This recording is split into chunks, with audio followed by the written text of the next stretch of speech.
دا د هغو وژل شویو زده کوونکو جنازې دي چې پرون د مازدیګر او ماښام ترمنځ له ښوونیز مرکز څخه د راوتلو پر مهال پرې ځانمرګی برید وشو او جنازې نن خاورو ته سپارل کیږي. په دې برید کې ډیرو کورنیو داغ لیدلی. ځینو کسانو حتی په دې چاودنه کې د خپلې کورنۍ 2 او 3 کسان هم له لاسه ورکړي دي. دا هغه پلار دی چې چاودنه کې خپل زوی له لاسه ورکړی.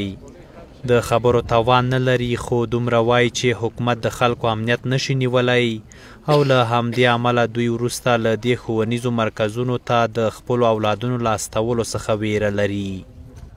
درس میخونه گیتر بشه که دیگه چیز ری نمونه دیگه مجبور ری نکنه دیگه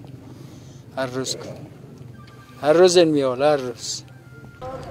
دا بیا د برید له امله ویجاړ شوی کور دی چې هر څه یې د چاودنې د ځواکمنتیا له امله ور وران کړي دي.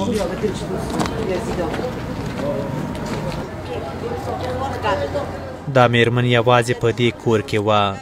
وایي کله چې چاودنه وشوه رڼا ورځ پرې توره شپه شوه او د کور ښیښې او نور توکي ټول ورمات کړل خو خپله روغه ترې وتلې.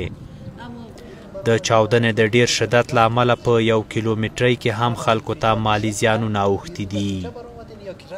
هیچ جور نمانده بچه جور نمانده فقط هم دیوالایش بیخیان تکه تکه شده من چوبای چنوی چه پاک پریده هیچ جور نمانده دیگه پاک تکه تکه شده دیگه چی بگم قطو.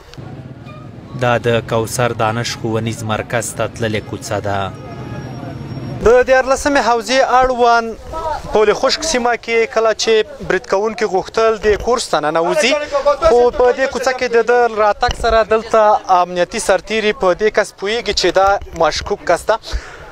دلته امنیتي سرتیري راځي غواړي چې دغه مشکوک کس ونیسي خو په دغه ټایم کې له دې کورسه زده کوونکي هم رخصت شوي وو چې دلته کله چې زده کوونکي رارسیږي دغه برید کوونکی خپل چاودېدونکو توکو ته دلته انفجار ورکوي.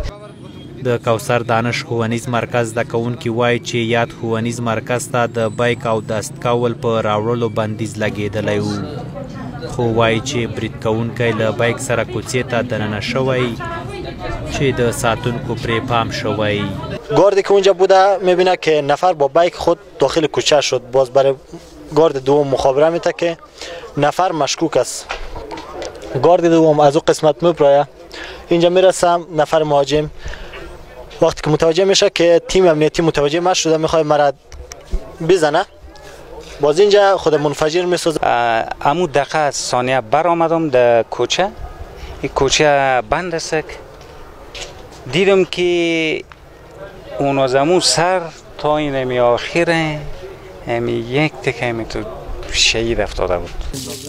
دوی وایي چې د سولې مذاکراتو ته خوشبینو خو بریدونو او جګړو ته په کتو د سولې راتلونکې ښه نه ویني او ټینګار کوي چې اوسنۍ جګړې یوازې افغان وژنه ده.